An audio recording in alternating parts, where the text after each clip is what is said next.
Hello friends, இன்னைக்கு நம்ம பார்க்க போகிறது கொரியன் அனிமேட்டட் சீரிஸான சோலோ லெவலிங் சீசன் 1 எபிசோட் 10 தான் இன்னைக்குள்ள வீடியோவில் பார்க்க போகிறோம். இந்த எபிசோடுக்கு அப்புறத்துலேருந்து ஸ்டோரி லைன் ரொம்பவே டிஃப்ரெண்ட்டாகவும் அதே நேரத்தில் இன்னும் சூப்பராகவும் போக ஆரம்பிக்கும். நிறைய டீட்டெயில்ஸ் இருக்கிறதுனால சில விஷயங்களை கொஞ்சம் நீங்கள் பார்த்தே புரிஞ்சுக்கிட்ட ட்ரை பண்ணுங்க. நானும் என் பெஸ்ட்டை கொடுத்து எக்ஸ்பிளைன் பண்ணுறேன். சரி வாங்க நம்ம வளவலன்னு பேசாமல் இன்னைக்குள்ள கதைக்குள்ளே போகலாம். இன்னைக்கு நம்ம பார்க்க போகிறது சோலோ லெவலிங் சீசன் 1 எபிசோட் 10. ஜின்வோ, நீ இப்போ ரொம்பவே மாறிட்டல. ஆனால் நான் இன்னும் மாறாமல் பயந்தாங்குழியாக இருக்கேன். நான் பி ரேங்கராக இருந்துட்டு ஒரு ஏ ரேங்க் அப்படி இல்லைன்னா சி ரேங்க்லேயாச்சும் ஜாயின் பண்ணியிருக்கணும். பயத்தினால இருக்கிறதுல லோவஸ்ட் ரேங்க் ரைட்ஸை மட்டும் தான் நான் ஜாயின் பண்ணேன். அப்படி தான் ஒன்னியாவும் மீட் பண்ணேன். இவன் நீ என்னதான் வீக்காக இருந்தாலும் கடைசி வரைக்கும் நீ விட்டு கொடுக்கல. உன் கண்ணில் ஒரு ஃபயர் இருந்துச்சு. அதை பார்த்து தான் நானும் விட்டு கொடுக்காம போராடணும்னு நினச்சேன். நீ என்கிட்ட கொடுத்த அந்த எசன் ஸ்டோன் அப்படின்னு நம்ம ஹீரோ கிட்டே திரும்ப கொடுக்குவோம். என்னாச்சு நம்ம ஹீரோ கேட்குறான். நான் ரிட்டையர் ஆக போகிறேன். இனி நான் ஹண்டராக இருக்க போகிறதில்ல. என் சொந்த ஊருக்கே போகலான்னு முடிவு பண்ணிட்டேன். எப்போவாச்சும் நீ அங்கே வந்தேன்னா சொல்லு, நான் உனக்கு சுற்றி காமிக்கிறேன் அப்படின்னு வா சொல்கிறேன். கண்டிப்பாக சொல்கிறேன் அப்படின்னு நம்ம ஹீரோ சொல்றான். அப்ப நம்ம ஹீரோ ஒரு விஷயத்தை யோசிச்சு பார்க்கறான். அந்த டஞ்சனை முடிச்சுட்டு வெளியே வந்தப்போ ஓஜிங்சல் நம்ம ஹீரோ மட்டும் தனியா கூப்பிட்டு பேசியிருப்பான். ஒரு ஈராங்கிற நீ கண்டிப்பா காங்டேஜுக்கு கூட ஃபைட் பண்ணிருக்க வாய்ப்பில்லை நான் நம்புறேன். பட் இருந்தாலும் நான் உன்னை வான் பண்றேன். வாழணும்னு ஆசைப்பட்டேன். நான் கேர்ஃபுல்லா இரு. அந்த டோங்ஸுக்கு கூட நீ போன அந்த மிஷன்ல நீயும் ஜிஹோவும் தான் சர்வைவ் ஆயிருக்கீங்க. டோங்ஸு கூட அண்ணன் டோங்ஸோ உங்க ரெண்டு பேரும் இப்ப டார்கெட் பண்ணிட்டு இருக்கான்னு சொல்லுவோம். எஸ் ரேங்கர் அந்த டோங்ஸுவான் நம்ம ஹீரோ கேட்கறான். ஆனா நாங்க எதுவும் பண்ணல நம்ம ஹீரோ சொல்லுவோம். அவன் பிரதர் இறந்து போயிட்டான். பட் வீக்கான நீங்க ரெண்டு பேரும் சர்வைவ் ஆயிட்டீங்க. அதனாலயே அவன் உங்களை டார்கெட் பண்ணுவான். எஸ் ரேங்கரை யாராலையும் தடுக்க முடியாது. உன் ஃபேமிலியை கூட்டிட்டு முடிஞ்ச அந்த ஊரை விட்டே போயிரு அப்படின்னு சொல்லிட்டு ஓஜின் கிளம்பியிருப்பான். இதுக்காகவே நான் இன்னும் ஸ்ட்ராங்கா மாறி ஆகணும் அப்படின்னு சொல்லி நம்ம ஹீரோ நினைக்கிறான். ஓ என்ன இது அப்படின்னு நம்ம ஹீரோ கேட்கறான். இதுதான் நம்மளோட ஸ்ட்ரைக் டீம். இருக்கிறதுலே வீக்கானவங்க ஃபைட் பண்ண முடியாதவங்களா செலக்ட் பண்ணி பார்த்துருக்கேன் அப்படின்னு நம்ம சொல்லுவோம். சின்ன பொண்ணுமா நம்ம ஹீரோ கேட்கறான். அவளுமே ஹண்டரா குவாலிஃபை ஆகிதான் இருக்கா அப்படின்னு ஜின்ஹோ சொல்றான். நான் வந்து சின்ன பொண்ணு கிடையாது, ஹண்டர் தான் அப்படின்னு சாங்கி வந்து சொல்லுவோம். நீ ஒரு ஹை ஸ்கூலர் தானே அப்படின்னு நம்ம ஹீரோ கேட்கறான். சரி அப்படின்னாலும் யாரும் உள்ள வர போறது இல்லை அப்படின்னு நம்ம ஹீரோ சொல்லுவோம். சீரியஸாவே நாங்க உள்ள வர வேண்டாமான்னு கேட்கவும், ஆமா அதுக்கு தானே உங்களுக்கு காசு கொடுக்கோம், 3 பில்லியன் ஒரு ரைடு கொடுக்குறோம். பட் இதை பத்தி நீங்க யார்கிட்டயும் சொல்லக்கூடாது. ஒருவேளை வெளியே சொன்னீங்கன்னா 10 மடங்கா எனக்கு பணத்தை நீங்க திருப்பி தரணும். கான்ட்ராக்ட்ல சைன் பண்ணிருக்கீங்க அப்படின்னு ஜின்ஹோ சொல்றான். காங்டேஸுக்கு தோக்கடிச்சது இல்ல நம்ம ஹீரோக்கு ரிவார்டா ரூவன் ஸ்டோன் கிடைச்சிருக்கும். அதை நம்ம ஹீரோ கிரஷ் பண்ணுவோம். இப்போ நம்ம ஹீரோக்கோ ஸ்டெல்த் ஸ்கில் வந்துருது. ஹிட்டாலில இருந்து கஸ்டமைட் பண்ணப்பட்ட ஆர்மர் அப்படின்னு சொல்லி ஜின்ஹோ வந்து நிக்கவும் நம்ம ஹீரோ கீழே தள்ளி விடுறான். நீயா ஆர்மர் கலட்டி இல்ல நான் பிச்சு எரிஞ்சிருப்பான் அப்படின்னு நம்ம ஹீரோ சொல்லுவோம்.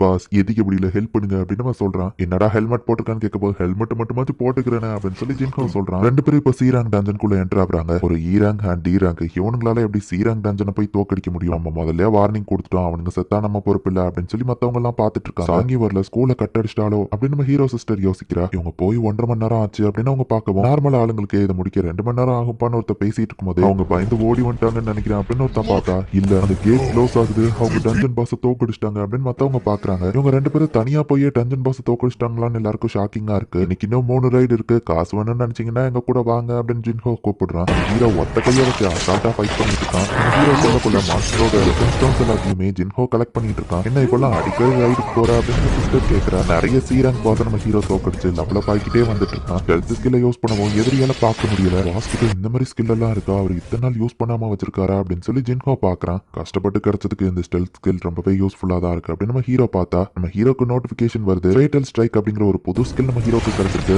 ஒரு பஞ்சிலேயே ஒரு மான்ஸ்டர் நம்ம ஹீரோ கொண்டுதான். பாஸ் நீங்க கொஞ்சம் ரெஸ்ட் எடுங்க, நான் இந்த ஸ்டோன்ஸ் எல்லாம் கலெக்ட் பண்ணிட்டு இருக்கேன் அப்படின்னு ஜின்ஹோ சொல்றான். நம்ம ஹீரோக்கு நிறைய ஸ்கில் கிடைச்சிருக்கு. பட் அதை யூஸ் பண்ற லெவலுக்கு மானா இல்ல. இன்டெலக்ட் எபிலிட்டிலையும் நான் கொஞ்சம் பாயிண்ட் யூஸ் பண்ணணும் அப்படின்னு நம்ம ஹீரோ நினைக்கிறேன். பி அண்ட் ஏ ரேங்க் நடுவில் இருக்கேன். எஸ் ரேங்க்கு நான் இன்னும் ஸ்ட்ராங்கா மாறணும் அப்படின்னு நம்ம ஹீரோ யோசிச்சா ஜாப் சேஞ்சிங் கொஸ்டின் நம்ம ஹீரோக்கு புதுசா ஒன்று வருது. சார் எல்லா சி ரேங்க் கேட்டையும் ஒருத்தங்க வாங்கிட்டு இருக்காங்கன்னு சொல்லுவோம். என்னது யூஜின் கன்ஸ்ட்ரக்ஷன் ஒயிட் டைகர் அசோசியேஷன்ல இருக்கிற ஒருத்தர் பாக்குறாரு. நிறைய சி ரேங்க் கேட்டை இவங்க வாங்கியிருக்காங்க. நம்ம ருக்கீஸ்லாம் ஃபைட் பண்ண இடமே இல்ல அப்படின்னு சொல்லுவோம். ஒரு இ ரேங்கரும் டி ரேங்கருமா உள்ள போறாங்கன்னு பார்க்கும்போது சன்ஜின்வோ அப்படின்னு நம்ம ஹீரோட நேமையும் பார்க்கவும், ஏன் சார் ஷாக்கா பாக்குறீங்கன்னு கேட்கவும், இது அந்த டபுள் டஞ்சன்ல உயிர் பொழைச்ச அந்த பையன் தானே, என் கெஸ் மட்டும் கரெக்டா இருந்தா என்ன ரீஅவேக்கனிங் ஆயிருக்க வாய்ப்பு இருக்கு அப்படின்னு நம்ம யோசிக்கிறோம். சாரி கொஞ்சம் லேட் ஆயிடுச்சு அப்படின்னு ஜின்ஹோ வரவும், சொன்ன டயத்தை விட சீக்கிரம் தான் வந்திருக்கீங்கன்னு பார்ட்டி மெம்பர்ஸ் சொல்றாங்க. ஸ்டோனை கலெக்ட் பண்ண தான் டைம் ஆயிடுச்சு அப்படின்னு ஜின்ஹோ சொல்றான். ஃபைட் பண்ணி நீங்க டயர்டா இருப்பீங்க, ரெஸ்ட் எடுங்களேன் அப்படின்னு சொல்லி ஜின்ஹோ பார்த்து ஒருத்தன் சொல்லிட்டு இருக்கான். நீங்க எதனால அப்படின்னு நினைக்கிறீங்க அப்படின்னு கூட இருக்கிற அசிஸ்டன்ட் கேட்கவும், 3 பெரிய இன்சிடென்ட்ல இந்த ஜின்ஹோ வந்து உயிர் பொழைச்சிருக்கான். ஃபர்ஸ்ட் அந்த டபுள் டஞ்சன் இன்சிடென்ட், ரெண்டாவது டோங்ஸிக் கூட நடந்த அந்த ரைட் அண்ட் கான்ஃபிளிக் வெறித்தனமா அட்டாக் பண்ணுது. டஞ்சன்ல அடிக்கடி இவ்வளவு ஈஸில எல்லாம் பிரச்சனை வந்துராது. பட் பெரிய ஆளுங்கெல்லாம் செத்து அந்த டயத்திலையும் அவன் மட்டும் உயிர் பொழைச்சிருக்கான்னா ஸ்ட்ராங்கான ஒரு ஆளை நம்ம கில்டுக்கு ரெக்ரூட் பண்றதுக்கான நேரம் அப்படின்னு நம்ம ஹீரோவோட டீம் வந்து ரைடு பண்ற இடத்த போய் பார்த்தா பிக்னிக் மாதிரி என்ன எல்லாம் ஜாலியா இருக்கானுங்க அப்படின்னு அவர் பாக்குறாரு. இது பிரைவேட் ப்ராப்பர்ட்டி, இங்க என்ன பண்றீங்க அப்படின்னு சாங்கி கேட்கவும், நிறைய ஹண்டர்ஸ் இருக்கீங்களா, அதான் என்னாச்சுன்னு பார்க்க வந்தேன்னு சொல்லவும், இந்த கேட்டை நாங்க தான் ரைட் பண்ணிட்டு இருக்கோம் அப்படின்னு சொல்லி சாங்கி சொல்றா. அப்ப நீயும் ஒரு ஹண்டரா அப்படின்னு அவர் கேட்கவும், ஆமா அப்படின்னு வா சொல்றா. மேனேஜர் ஆனுக்கு எல்லாமே புரிஞ்சிருக்கு அப்படின்னா ஜின்வு தனியா உள்ள ஃபைட் பண்ண போயிருக்கானா அப்படின்னு புரிஞ்சுக்கிட்டு, சரி நீங்க உங்க வேலையை பாருங்க, நாங்க எங்க வேலையை பாக்குறோம் அப்படின்னு சொல்லி அங்க இருந்து அவர் கிளம்பிட்டாரு. ஜின்ஹோ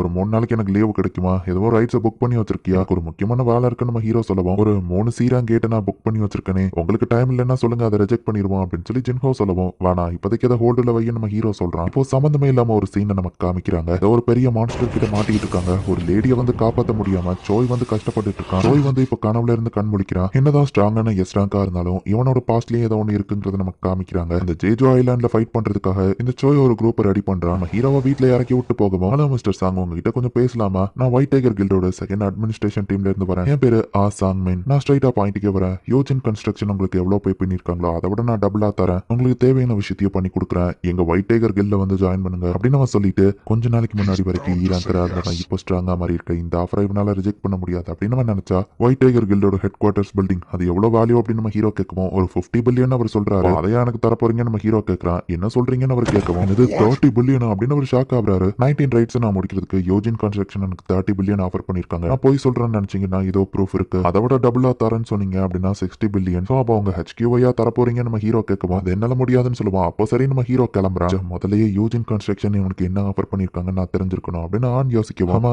என்ன பத்தி உனக்கு எப்படி தெரியும் அப்படின்னு நம்ம ஹீரோ கேட்கறான். ஸ்டெல்த் ஸ்கில்ல யூஸ் பண்ணி நம்ம ஹீரோ மறைஞ்சிருந்தான். வாய்ஸ் மட்டும் கேட்க அவன் கண்ணத்தை நம்ம ஹீரோ கிழிச்சிட்டு, என்ன ஸ்பை பண்ணியா, எப்படி என்ன பத்தி உனக்கு தெரியும் அப்படின்னு நம்ம ஹீரோ கேட்கவும், இல்ல அப்படிலாம் இல்ல, ஈரான் கேட்டு எங்களுக்கு அவைலபிளா இல்ல, எங்க ருக்கீஸ் ஃபைட் பண்றதுக்கு இடம் இல்ல, யார் எல்லாத்தையும் வாங்கினான்னு பார்த்தப்பதான் உங்க பேர் அடிபட்டுச்சு, மேஜர் இன்சிடென்ட்ல நீங்க சர்வை பண்ணீங்க, அதை வச்சுதான் கெஸ் பண்ணேன்னு சொல்லுவோம். இதை பத்தி நீ வேற யார்கிட்டயாச்சும் சொன்னியா அப்படின்னு நம்ம ஹீரோ கேட்க, வெளியே இருக்கிற என் அசிஸ்டன்ட்க்கு மட்டும் தான் தெரியும் அப்படின்னு அவர் சொல்லுவோம். என் ஸ்ட்ரென்த்தை நான் சீக்கிரட்டா வச்சிருக்கணும்னு நினைக்கிறேன். யாருக்காச்சும் இதை பத்தி தெரிஞ்சா நான் உங்க மேலதான் ஃபர்ஸ்ட் சந்தேகப்படுவேன் அப்படின்னு நம்ம ஹீரோ சொல்லுவோம். டேரக்டர் கிட்ட நான் இதை ரிப்போர்ட் பண்ணணும், பட் எனக்கு என் உயிர் முக்கியம், யார்கிட்டயும் சொல்ல மாட்டேன்னு சொல்லுவோம். அப்போ சரி, எல்லா சீரையும் கேட்டையும் வாங்கினா உங்களுக்கு ப்ராப்ளம் வரும்னு எனக்கு தெரியாது, சோ பிரச்சனை ஏமாலியும் தான், சாரி அப்படின்னு நம்ம ஹீரோ சொல்லுவோம். பரவாயில்லன்னு அவர் சொல்றாரு. நான் வேணா உங்களுக்கு ஒரு 3 கேட்ஸ் ஆஃபர் பண்றேன், நீங்க உங்களோட ருக்கீஸா அந்த இடத்துல ட்ரெயின் பண்ணிக்கோங்கன்னு சொல்லுவோம். சரி, ஒரு கேட்டை எவ்வளவுக்கு தருவீங்க அப்படின்னு நம்ம கேட்கவும், 300 மில்லியன் அப்படின்னு நம்ம ஹீரோ சொல்றான். ஹை ரேட்டிங் போனாலே 200 மில்லியன் தானே வரும் அப்படின்னு அவர் சொல்லுவோம். சரி 200 எனக்கு ஓகே அப்படின்னு நம்ம ஹீரோ சொல்றான். டீல் ஓகே தானே நம்ம ஹீரோ கேட்கவும், அப்புறம் சரி ஓகே அப்படின்னு சொல்றாரு. இந்த அக்கௌண்ட்டுக்கு பணம் எல்லாத்தையும் டிரான்ஸ்ஃபர் பண்ணிருங்க, அப்புறம் உங்க கண்ண மூடி வாய தரங்க,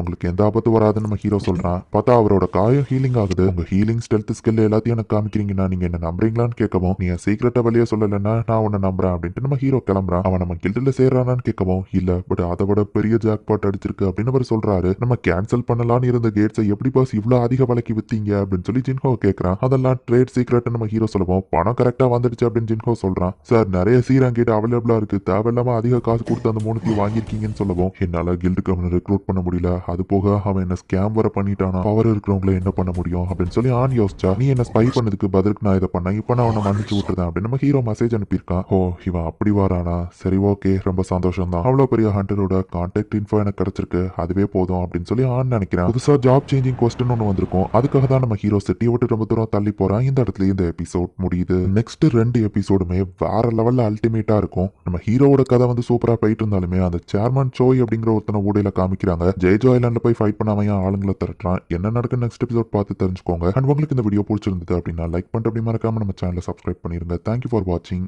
பாய் கைஸ். நெக்ஸ்ட் எபிசோட்ல மீட் பண்ணலாம்.